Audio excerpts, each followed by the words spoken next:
Bienvenue, mesdames, messieurs, à votre émission préférée, Confidence dans le Noir. Confidence dans le Noir qui se veut aujourd'hui épique parce que nous recevons aujourd'hui une personnalité pas des moindres. Il s'agit d'une icône, il s'agit du deuxième vice-président de l'Assemblée nationale et troisième vice-président du Parti Les Démocrates. Et là, non, aussi, vous convenez avec moi que pour scruter cette actualité, il nous fallait une vraie tête de l'opposition. Nous allons évoquer avec notre invité la grogne des LD qui a suscité leur récente sortie. Nous allons évoluer avec la sortie de Maître Adrien Mbedji, puis les récentes condamnations de messieurs Olivier Bokor et Odal Kobeki. L'éventualité, d'une nouvelle république, vu que le président de la dynamique continue pour talent, Dr Bertin Kobi, évoque depuis un certain moment que la constitution de 2019 peut bien aboutir à une nouvelle constitution, laquelle induit automatiquement une nouvelle république, et que le président Talon pourrait se présenter pour une seconde fois légalement à la prochaine présidentielle.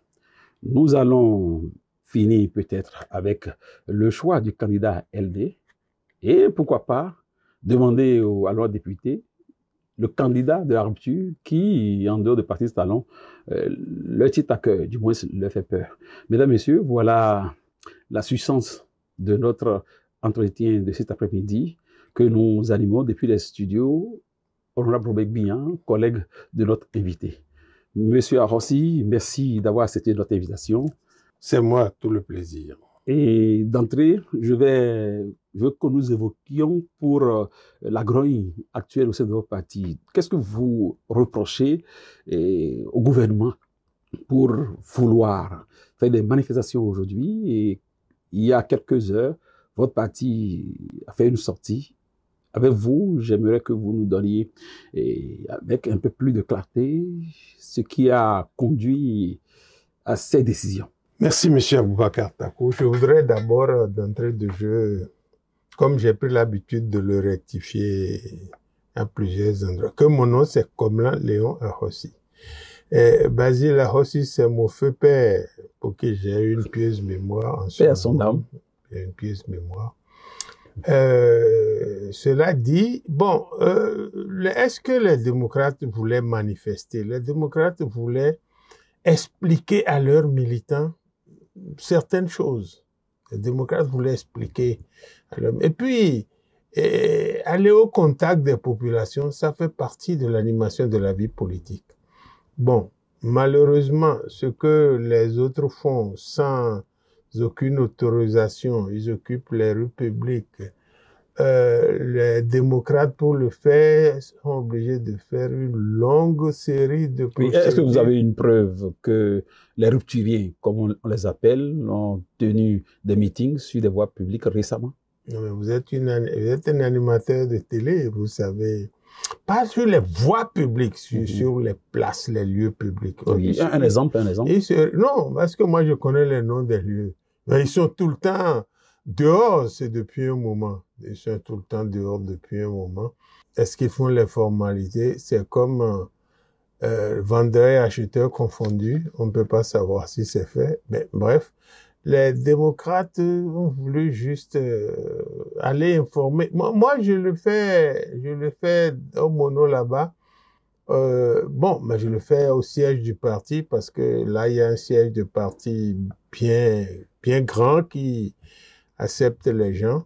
Mais je crois que ces petites choses, on ne peut pas nous demander de faire des procédures qui prennent l'allure d'un... Vous avez dit que vous le faites au siège du parti, alors que l'achat des partis aujourd'hui oblige les partis à être représentés physiquement dans presque toutes les contrées du pays, à savoir les départements, les circonscriptions électorales. Bien sûr. Alors pourquoi les autres, vos collègues qui sont désolés aujourd'hui qu'on leur ait fait interdiction de sortie, ne pouvaient pas tenir leur meeting au siège de leur parti? Mais, monsieur Takou, les sièges de parti ne sont pas les mêmes. Il y a des endroits où c'est juste une maison, un rez-de-chaussée, une maison à étage. Moi, j'ai le bâtiment et une grande cour. Donc, c'est ça qui fait que j'ai cette liberté. J'ai cette liberté. Sinon, je serais confronté aux mêmes difficultés que les miens. Bon, moi, je sais pas pourquoi le parti Les Démocrates, ça gêne. À la limite, j'allais dire, ça fait peur. Mais il n'est pas bon qu'on se fasse peur dans le pays. Donc, moi, je crois que ce que le maire a dit, j'allais dire ce qu'il a raconté, ça ne me convainc pas. Moi, j'ai parlé avec le secrétaire national de la communication. En Suisse, qu'est-ce qu'il a dit pour nos téléspectateurs? Qu'est-ce que le maire a dit? Qu'est-ce qu'il a reproché? Non, c'est passé sur... J'ai écouté ça. Il dit qu'on on a choisi un lieu. Il a estimé que ce n'est pas bon pour encadrer. Pour encadrer, je ne sais pas si c'est lui qui encadre. Et qu'il a demandé de prendre un autre lieu, mais que les formalités, la procédure n'est pas allée jusqu'au bout, que c'est pour ça qu'il a interdit. Voilà, ne voyez-vous pas qu'il est dans ses droits parce que il est chef d'État, la sécurité des populations, il répond de ça. Surtout mouvancier, moi je crois que il avait toute la latitude de faire ce qu'il a fait, même si, parce que la loi en fait, c'est pas si compliqué. Dans un pays,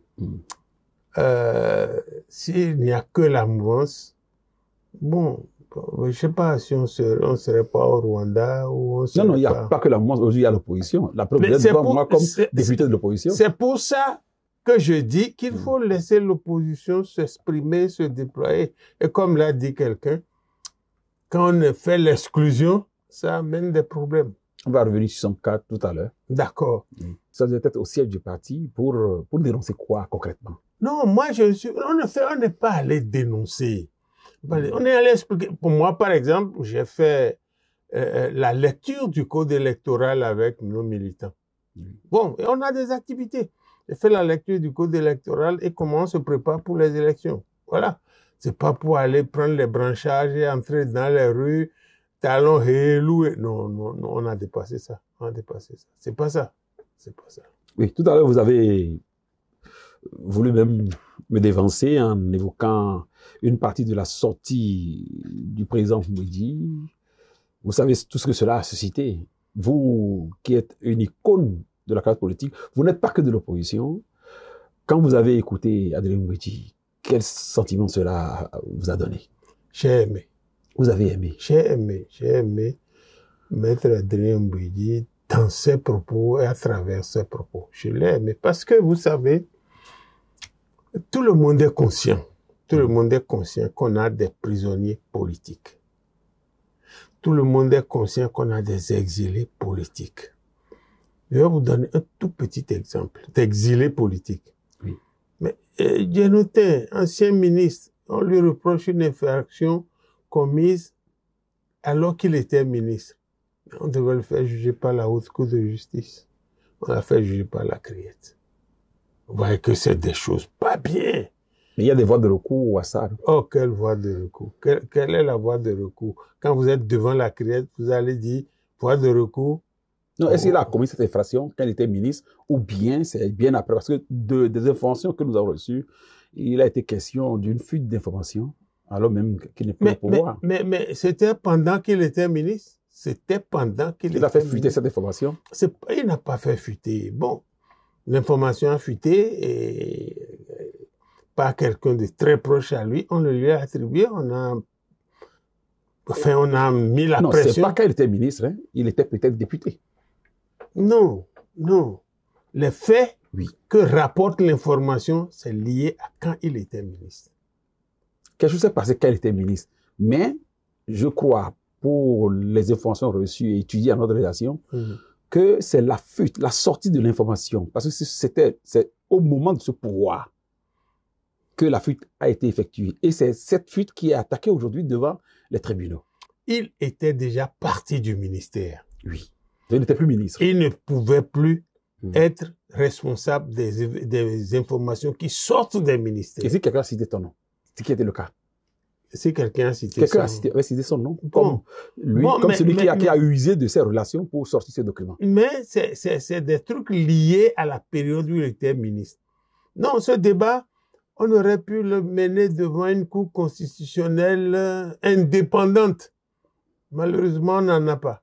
Donc, moi, je crois que c'est le détournement de procédure qui a amené à la criette. Ça, moi, j'en suis convaincu. Oui, revenons à l'intervention de Maître Adrien Ngouedji. Non, j'ai dit que j'ai été content, j'ai été heureux de l'entendre, de ce qu'il a dit. Parce qu'il y a des détenus politiques. Bon, les grosses pontes, c'est Madame Rekiat Madougou, c'est le professeur Aïvo. Mais il y en a plein d'autres, des étudiants qu'on a pris pendant les... Et qui ont été libérés pour la plupart. Oui, mais pour la plupart, pas tous.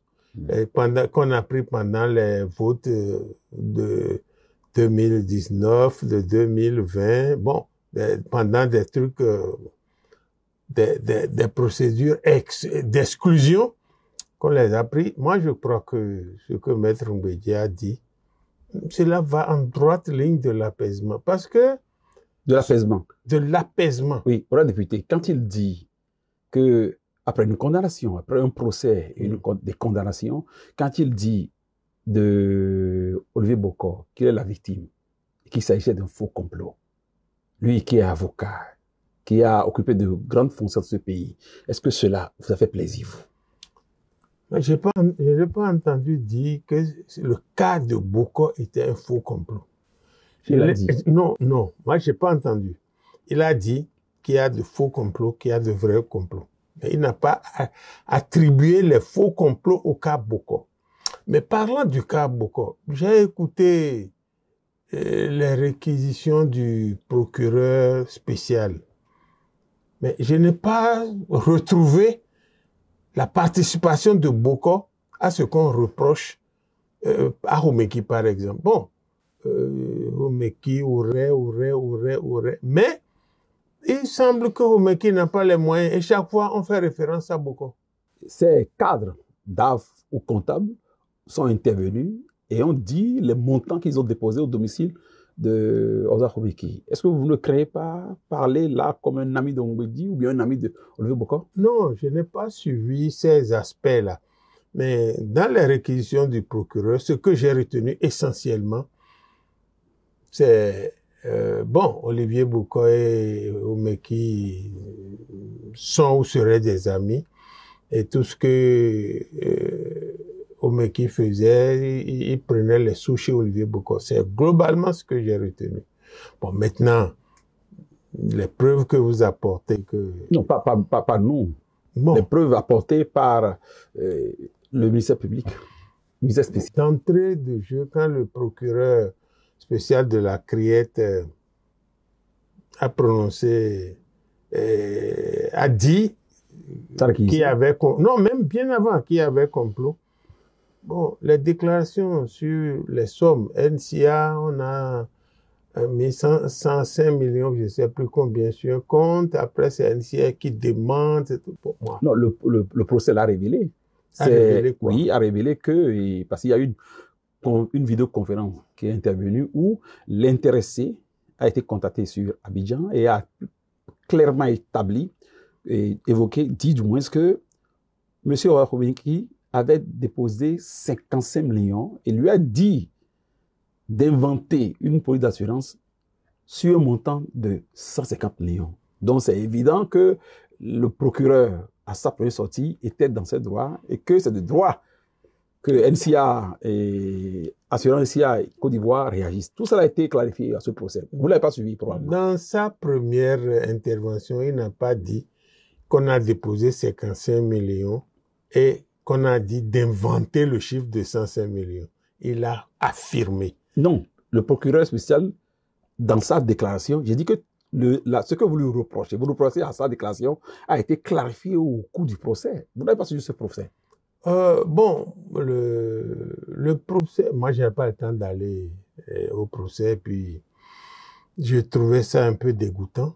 J'ai écouté les réquisitions du procureur.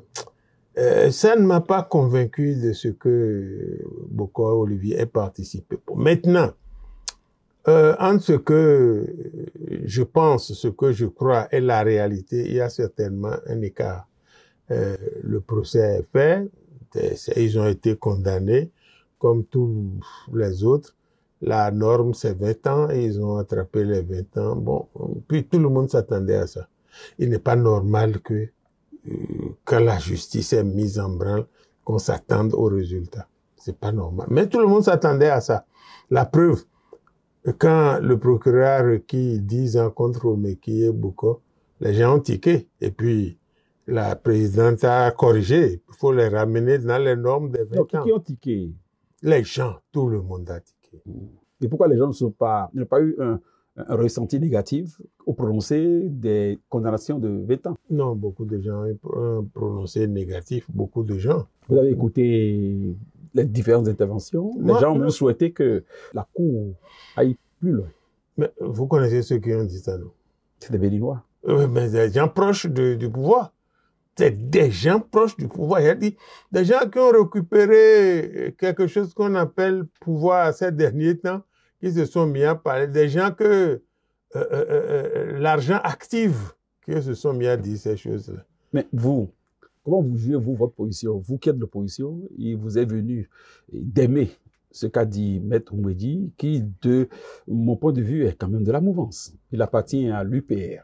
Non, il a dit des choses selon son intime conviction. Comment dire? Et vous avez aimé? J'ai aimé parce que c'est des vérités qui sortent qui sont portées par une voix autorisée, une grande voix comme celle-là. Moi j'ai aimé.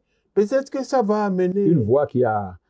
C'est sous lui que plusieurs des lois et réformes ont été signées à l'Assemblée. Votées. Oui. Oumbédi à l'Assemblée avait une seule voix.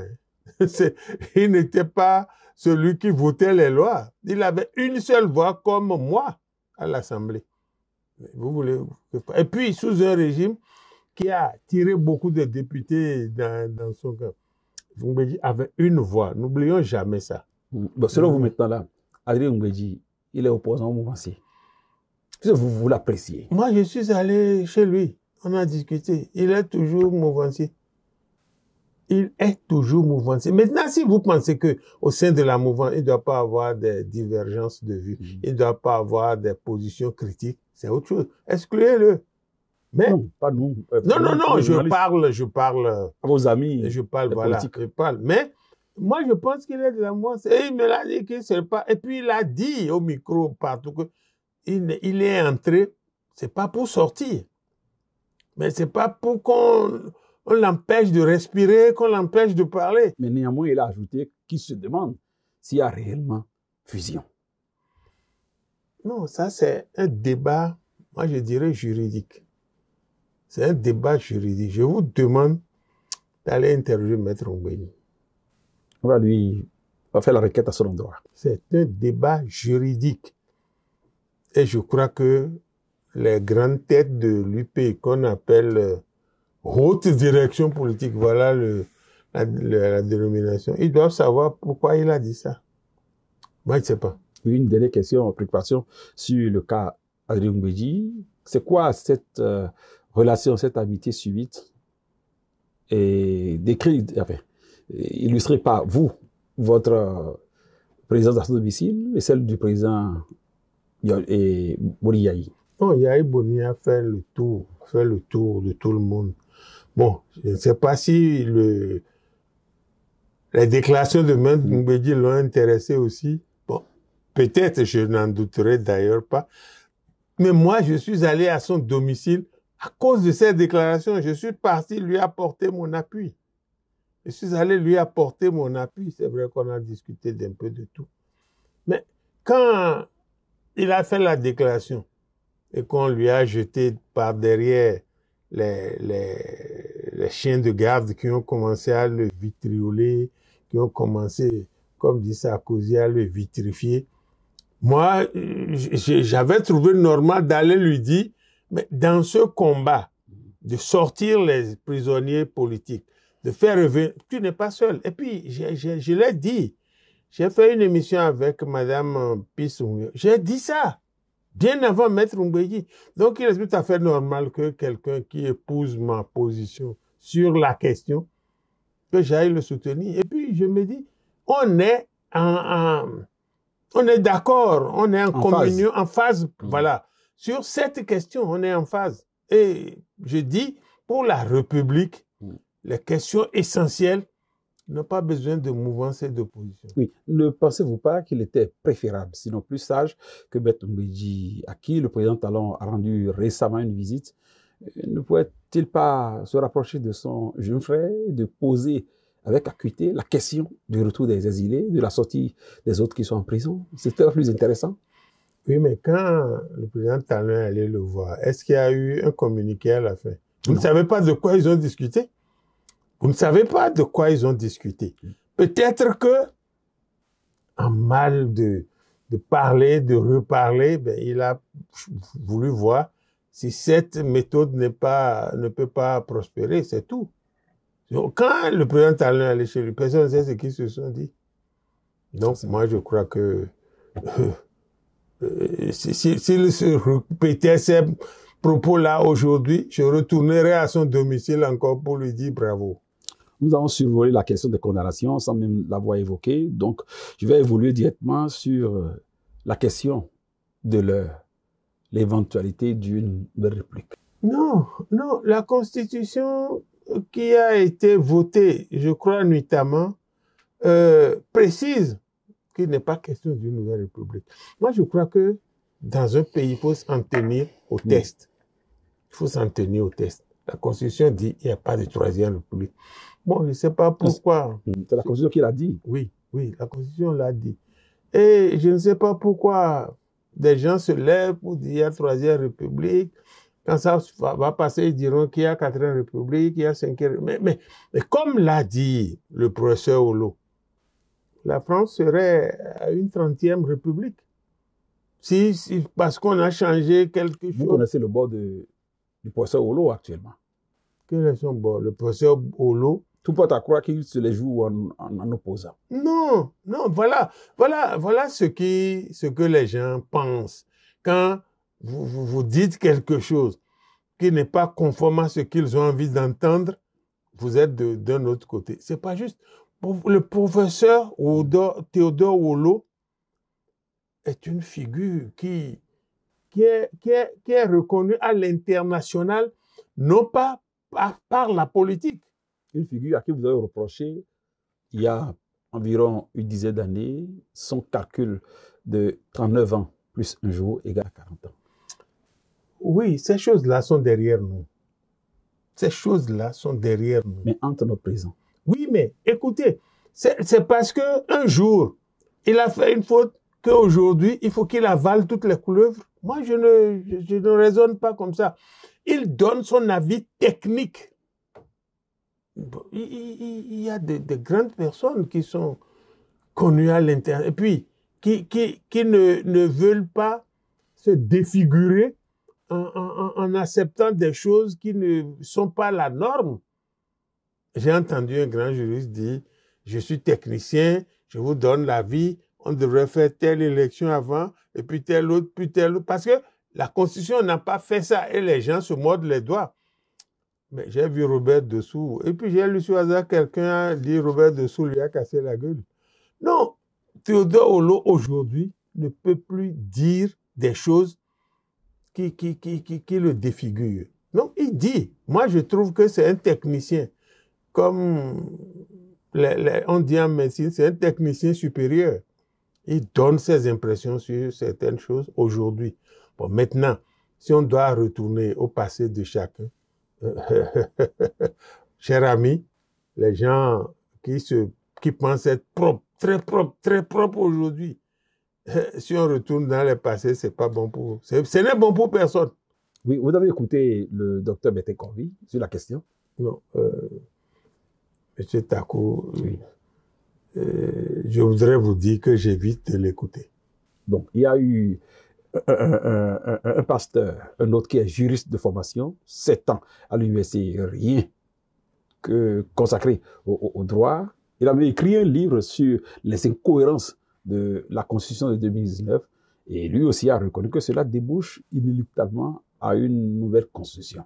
Et par conséquent, à une nouvelle république. À une nouvelle Constitution et par conséquent à une nouvelle république. Vous l'avez suivi aussi? Non, j'ai suivi un peu ce qu'il a dit. Mais est-ce que la Constitution adoptée et votée n'est pas au-dessus de tous ces débats-là. C'est comme ça que moi je vois la République. Laquelle constitution l'opposition dit revenir la recadrer quand elle va occuper le fauteuil présidentiel? D'accord, d'accord. Ça, je vous dis que je suis d'avis. Mais aujourd'hui, c'est cette constitution qui nous gouverne. On s'en tient à cette constitution parce que... Mais elle a touché les fondamentaux. C'est quoi les fondamentaux? D'abord, le décalage. C'est ça les fondamentaux? Bon, évidemment, vous êtes venu, vous avez postulé ou candidaté comme député sous cette constitution, non? Oui. Alors que si les préalables évoqués avaient été respectés, vous n'avez plus le droit d'être candidat. Je ne connais même pas les préalables. Mais si on n'est pas candidat, cela n'arrête pas la République.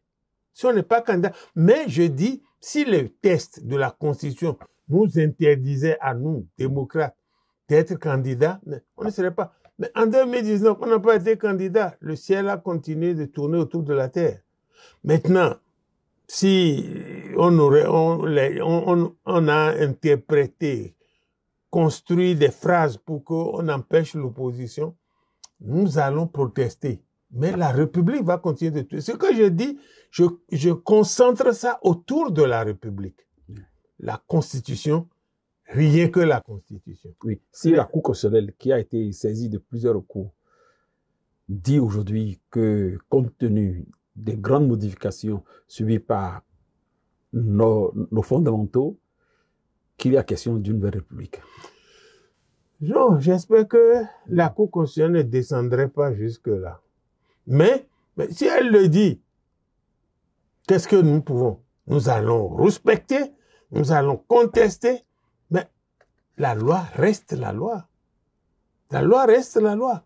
Mais ça m'étonnerait que, je l'ai dit quelque part, le président de la Cour constitutionnelle, un juriste vraiment d'un niveau très élevé, j'aurais... Vous lui jetez des fleurs afin qu'il puisse... Non, je ne lui ai pas, là-dessus, ma dernière émission, je ne lui ai pas jeté que des fleurs. Même si je lui ai jeté des fleurs, c'était des fleurs avec des épines que je lui ai jeté. Des roses. Ouais, voilà, des roses. Donc, moi, je crois que si la Cour le fait, ce serait pas normal, ce serait irrégulier, ce serait faux. Mais les décisions de la Cour sont sans recours. Et comme nous savons que tout ça, là, toutes ces institutions sont inféodées au président de la République, on ne serait pas surpris. Voilà, député. Et le bruit court qu'au sein de votre parti, les démocrates, vous serez en train de vous préparer pour le choix de votre candidat. Évidemment, le temps qui nous reste n'étant pas suffisamment long, est-ce que c'est vérifier cette information? Oui, mais écoutez, le président Yahi a voulu qu'on ait un candidat de consensus. Ça, il veut qu'on ait un candidat de consensus. Et lorsqu'on a posé le problème, il dit, mais chacun n'a qu'à réfléchir à son niveau. On n'en est que là. On n'est pas encore retourné pour faire le débat autour de certains. Non, on n'est pas encore retourné. Mais c'est normal. Maintenant, nous ne sommes pas comme les autres. Les autres n'ont aucune marge pour aller réfléchir et amener. On leur trouvera leur candidat. Mais nous, le président Yahi, il a fait des expériences, il a estimé qu'il faut qu'on aille réfléchir et qu'on amène, on va discuter autour. Donc, ça, il a lancé cette idée. Et moi, je réfléchis à celui que je vais soutenir. Oui, vous qui connaissez le président Boni Yahi, pour lui avoir refusé sa requête de vous avoir comme ministre dans son gouvernement. Aujourd'hui, par la force des choses, vous êtes ensemble. Est-ce que vous pensez qu'il vous laisse les coups des franches pour réfléchir réellement? Non, je ne veux pas faire de procès d'intention au président Yahi. Et j'ai refusé d'entrer au gouvernement en 2008. Hein, ça fait, je ne sais pas combien de décennies là. Donc, l'homme change. L'homme change, l'homme évolue. Moi, je crois que le président Yahi Boni a beaucoup évolué, beaucoup changé. Surtout avec les choses qui lui arrivent, les coups qu'il reçoit sur la tête, sur et qu'il donne aussi. Ah, il en donne? Moi, je ne sais pas. Yahi Boni n'a enfermé personne à son domicile pour 2 mois. Bon, en fait, moi, je ne sais pas s'il en donne, mais je sais qu'il en reçoit suffisamment Et ça lui donne des leçons. Il discute beaucoup. Et maintenant, comme vous dites qu'il ne va pas laisser les coudées franches, on verra bien. Moi, on ne fait pas de procès d'intention. Si ça arrivait? Je présage que ça n'arriverait pas. Si ça arrivait, Oui. ça va créer un malaise. Ça va créer un malaise au sein du parti. Bon, mais on verra. Mais en attendant, tel que c'est parti, on pense que ça n'arriverait pas. Oui. Comme vous aussi, la mouvance en face de vous est aussi en train de travailler à faire le meilleur choix, pour ne pas dire que le président va leur choisir un bon candidat. De qui avez-vous peur? Est-ce que c'est de Diogbinou qui a de meilleurs atouts, de Romia Wadaï qui est de jeune premier avec assez d'atouts, de Lucas Trokbo qui n'est pas des moindres, ou quelqu'un, ou bien même le président lui-même, s'il la nouvelle république en arrivait à être déclarée, il aura l'obligation de ses compatriotes de se porter pour un second mandat. Dans ce lot-là, vous avez peur de qui, principalement? L'obligation, le président Talon aura l'obligation. Oui, c'est le peuple qui le dit, ses amis, tels que Bertin Kovi et les autres. Bertin Kovi, c'est le peuple. Mais là, il porte la voix du peuple. Lui, ce n'est pas député comme vous. Bon, je ne veux pas opiner sur ce que Bertin Kovi dit. Je ne veux pas opiner là-dessus. Vous l'évitez. Bon, il y a des choses, des débats que je ne veux pas faire. Que je ne veux pas faire. Et des débats que je ne veux pas faire avec certaines personnes. Donc, vraiment, je ne veux pas opiner là-dessus. Non, je crois, je veux être sincère. Hein. Peut-être que je ne vais pas être en harmonie avec toute l'opposition. Je crois que le président Talon veut partir. Il le martèle, il le dit. Je pense qu'il veut partir. Bon, maintenant, s'il se ridiculise en voulant rester, ça va être dommage pour lui. Ça va être dommage pour lui. Et puis, les candidats. Est-ce que ça va être dommage pour le pays? Puisque vous êtes... Bien sûr, donc, bien sûr. Parce que les réalisations... Non, quelle réalisation? Quand vous parlez de réalisation, oui. Vraiment, non, chaque président qui vient fait quelque chose. Le président Yahi a choisi de développer les routes intercommunautaires. Il en a construit les routes, il en a construit suffisamment. Et puis, de quelle qualité, si je peux me permettre cette question? Non, moi je ne suis pas ingénieur de BTP. Je ne suis pas ingénieur. Et même Yahi même n'est pas ingénieur de BTP. La voie construite par lui, qui va à son domicile de Parakou, quelques années après, déjà... Non, c'est pas lui l'ingénieur. C'est pas lui l'ingénieur. Mais c'est sous lui. Bon, sous lui, d'accord, mais c'est pas lui l'ingénieur. Mais vous avez des enfants, si un de vos enfants sort du cadre tracé par la famille et se livre à des choses, je ne sais pas pourquoi vous en porterez la responsabilité. Bref, et puis ce qu'on nous fait, c'est Yahi qui a fait les échangeurs, hein, et on sait que ça fluidifie la circulation. Bon, les asphaltages, tout ça, mais je vais vous dire quelque chose de très important. Il y a des gens qui connaissent le niveau d'endettement du pays. Moi, je ne connais pas. Mais avec les nombreux prêts que nous faisons et les taxes devenues insoutenables, qui pèsent sur le citoyen, moi, je crois que on ne devrait pas être en train de dire le président fait ci, le président... Il a levé le doigt pour faire quoi? Pour aller dormir chez lui? Non, c'est pour travailler. Et quand le président le fait, et c'est même pas avec son argent, hein, vous et moi, nous payons le prix de ces choses-là. Des choses, des marchandises qu'on nous achète, dont on ne connaît pas le prix. On avait le privilège, au moins sous Yahi, de connaître le coût des ouvrages. On avait ce privilège. Maintenant, on ne connaît pas les coûts. Et puis, on dit qualité. Il n'est pas encore parti, il n'a pas encore fait 5 ans, 10 ans dehors pour qu'on apprécie la qualité des choses. Et la qualité, c'est pas seulement l'épaisseur. C'est pas seulement l'épaisseur. C'est peut-être les gens qui vont commencer à être inondés d'ici là parce qu'on aurait relevé. Bon, bref, il travaille comme Yaya a travaillé, comme Soglo a travaillé, comme Kérékou a travaillé. Moi, aucun président n'est venu dormir pendant 5 ou 10 ans et puis reparti. Non, je dis non, il travaille. Je vous dirai, je me cacherai derrière un doigt si je vous dis qu'il ne fait rien. Il a choisi de faire ce qu'il fait. Oui, et de la candidature qui vous ferait trembler au sein de l'opposition? Rien, aucune candidature nous ferait trembler. Parce qu'il y en a peut-être, moi, pas l'opposition, qui me ferait rigoler. Il y en a qui me feraient rigoler. Parce que avoir l'étoffe pour porter la candidature de chef d'État, ce n'est pas une petite affaire. Boriaï n'avait pas l'étoffe quand il venait de la BOAD. La candidature de 2006, le contexte politique de 2006 est différent du contexte politique de 20 ans plus tard. C'est différent, totalement différent. Et puis ce qu'on est venu nous montrer, qu'on peut, si quelqu'un peut être candidat, il faut avoir des parrains, des choses qu'on a inventées. On a copié les autres, mais on les a mal copiées. Le parrainage au Sénégal, c'est pas député de la... Non, c'est parrainage populaire. Bon, on a fait tout ça. Ce n'est plus le même contexte aujourd'hui. Et puis, c'est une seule personne qui tient le levier. Hein. Vous êtes d'accord avec moi, même si c'est une seule personne qui tient le levier. Sous Yahi Boni, vous imaginez, Yahi Boni a fait venir un candidat qui a été battu. Il a accepté, on a passé le service. Bon, toutes ces choses-là doivent nous dire que le contexte a changé.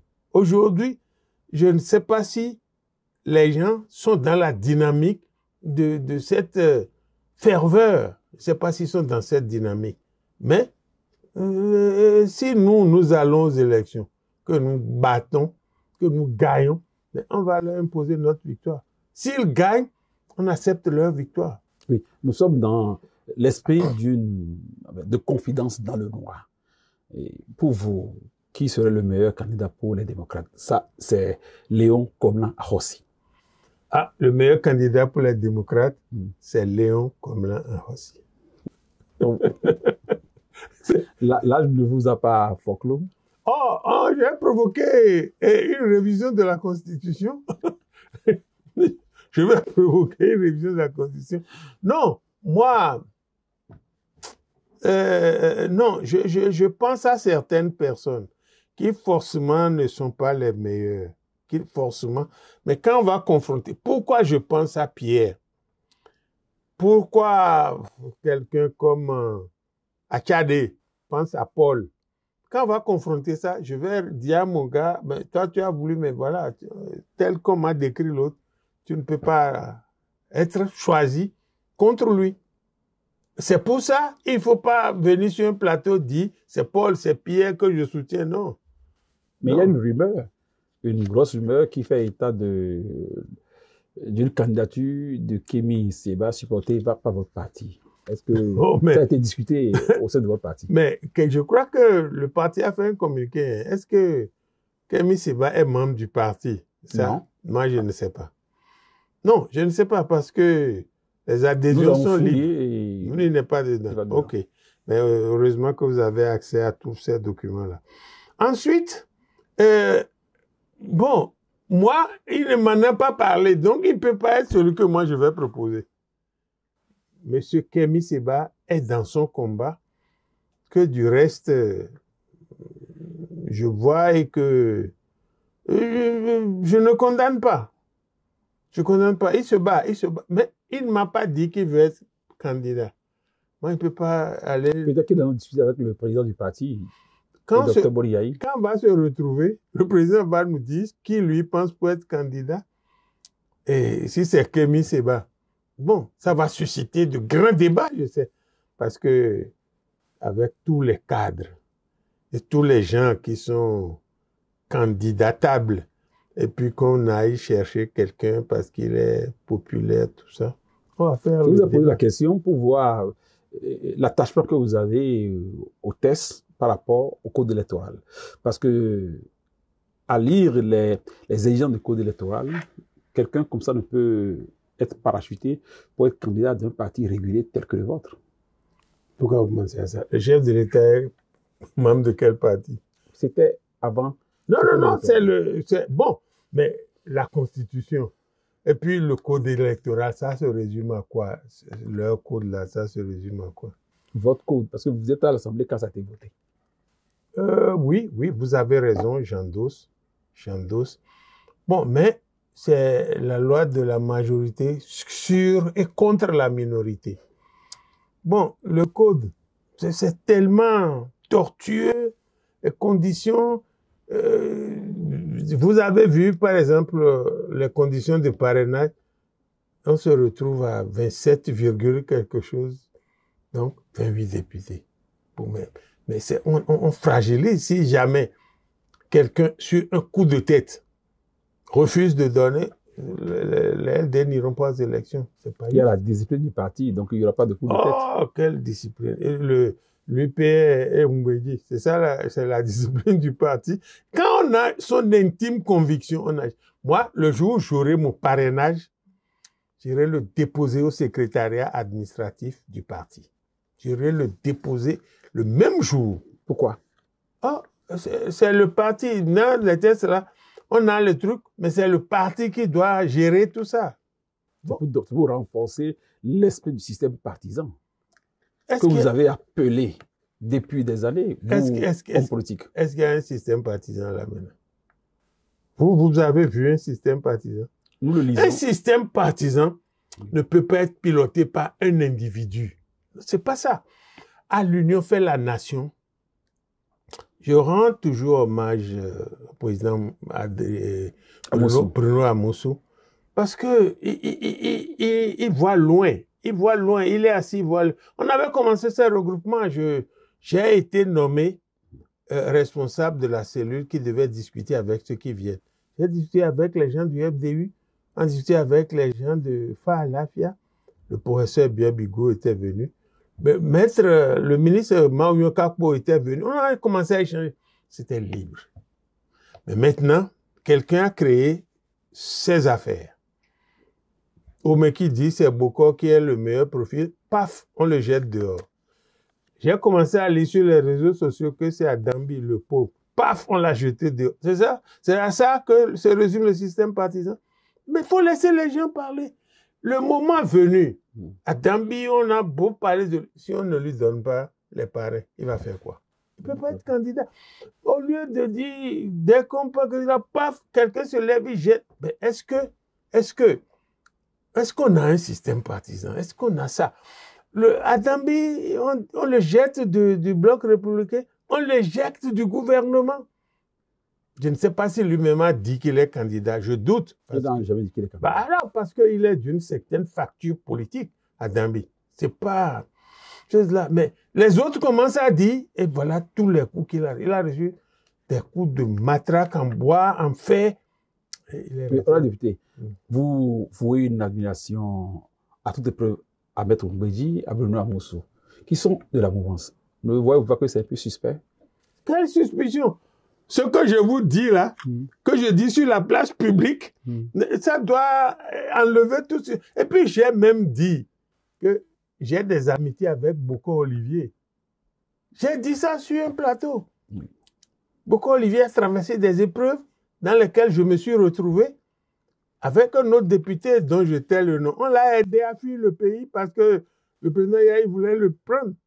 Bon, et puis, quand il est venu me voir à la maison, Fofo, merci beaucoup, merci beaucoup. Merci.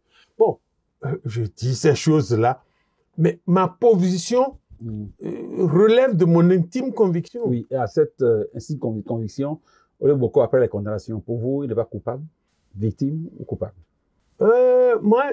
Pour moi, c'est une victime. Comme Adrien Mbeki l'a dit. Pour moi, c'est une victime. Pourquoi? Maintenant, non, quand le militaire le colonel dit qu'il n'a jamais discuté avec lui, que le procureur dit tel montant, l'autre ne pouvant l'avoir, ça ne peut que provenir. Quand j'ai écouté tout ça, et que je sais que Olivier Bokor avait des ambitions présidentielles. Qui vous en a parlé? Bien sûr. Qui sera candidat. Que ça l'intéresse. Il n'a pas dit qui sera candidat. Il ne l'a pas dit à son ami, pour ne pas dire son patron. Il ne lui a pas dit ça. Oh, son patron sait. Son patron sait qu'il avait cette ambition. Peut-être ils en ont discuté, il lui a dit ne fais pas, je ne sais pas. Mais bon, moi je lui ai donné mes conseils. Tu es trop proche du chef de l'État. Discute avec lui. C'est ce que moi je lui ai dit. Merci, honorable député. Nous sommes déjà au thème de cet entretien, malheureusement. Est-ce que vous avez un mot de fin à l'endroit de la jeunesse et aussi bien de la mouvance que du parti de l'opposition? Est-ce que vous avez un message? Non, pas particulièrement dans l'endroit de la jeunesse. Moi, je suis plus jeune. J'ai un message à l'endroit de notre peuple, de s'armer de courage. De s'armer de courage et de ne pas sortir du cadre tracé par nos tests. Il ne faut pas chercher à sortir de ce cadre-là. Parce que vous sortez de là, on va interpréter ça comme on veut. Bon, j'ai regardé le code pénal, hein. L'article, je n'ai pas retenu, 194, je ne sais plus, je n'ai pas retenu, qui fait condamner les gens à 20 ans. Un cycle de 20 ans, 20 ans, 20 ans, 20 ans, dit de 10 ans à 20 ans. C'est la preuve d'ailleurs que c'est pour ça que le procureur a requis le minimum, 10 ans. Je dis, il ne faut pas que les gens s'exposent à ces choses-là. Il ne faut pas qu'ils s'exposent parce que nos amis de la criette, ils sont habitués maintenant, ils sont habitués aux histoires de 20 ans.